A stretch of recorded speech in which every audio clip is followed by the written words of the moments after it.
আসসালামু আলাইকুম আমার প্রিয় বন্ধুরা, আশা করি তোমরা সবাই ভালো আছো আর আমিও ভালো আছি। আর প্রতিদিনের মতো আজকে আমি সকল বন্ধুদের সাথে মজাদার একটা রেসিপি শেয়ার করতে চলে আসলাম।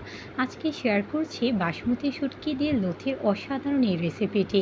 এই রেসিপিটি এতটাই টেস্টি বন্ধুরা, যারা তোমরা শুটকি দিয়ে তো অনেক আইটেম ট্রাই করেছো, তবে যারা বিশেষ করে শুটকি লাভার যদি একবার এই রেসিপিটি ট্রাই করো জাস্ট বারবার খেতে চাইবে। আর আমার এখানে সকাল থেকে হচ্ছে এরকম ভারী বৃষ্টি পড়ছে।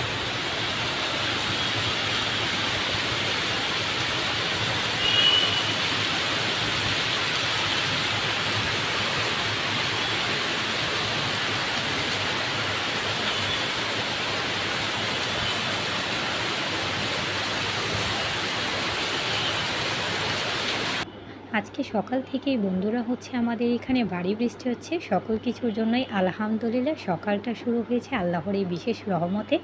আর এখানে হচ্ছে আমি মজাদার বাসমতি শুটকি দিয়ে লতির রেসিপিটা রান্না করার জন্য সব কিছু একসাথে রেডি করে নিয়েছি। আশা করি আমার সকল বন্ধুদের কাছে রেসিপিটি অনেক ভালো লাগবে।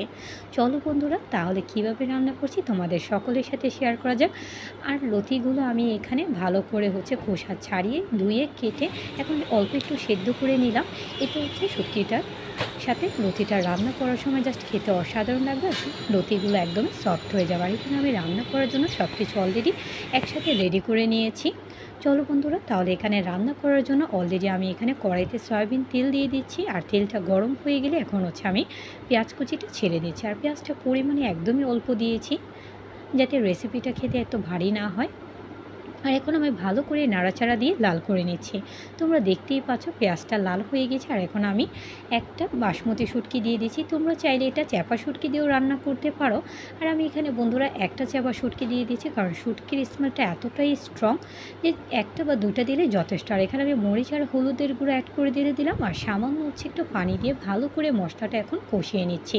শুটকিটা মশলাটার সাথে দিয়ে দিবে, এতে হচ্ছে শুটকিটা সুন্দর মতো হচ্ছে মেল্ট হয়ে যাবে মশলাটার সাথে। আর এতে দারুণ একটা ফ্লেভার আসবে। আর এখন হচ্ছে আমি রসুন বাটা অ্যাড করে দিচ্ছি, যদিও আমি প্রত্যেকটা রান্নাতে অ্যাড করে থাকি। আর বিশেষ করে শুটকি রান্নাটাতে অবশ্যই রসুন বাটাটা দিয়ে থাকি, এতে শুটকির রেসিপিটাতে দারুণ একটা ফ্লেভার আসে। আর এখন হচ্ছে পরিমাণ মতো আমি লবণ দিয়ে দিচ্ছি। আমি এখানে বন্ধুরা একটার মতো বাসমতি শুটকি দিয়ে দিয়েছি।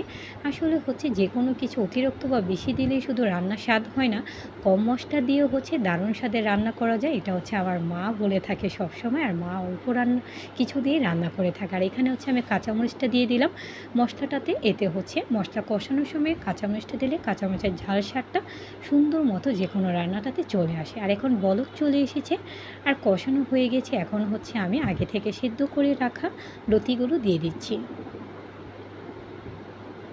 আর এখন হচ্ছে আমি ভালো করে নাড়াচাড়া দিয়ে বন্ধুরা কষানো মশলাটাতে লতিগুলো ভালো করে কষিয়ে নিচ্ছি।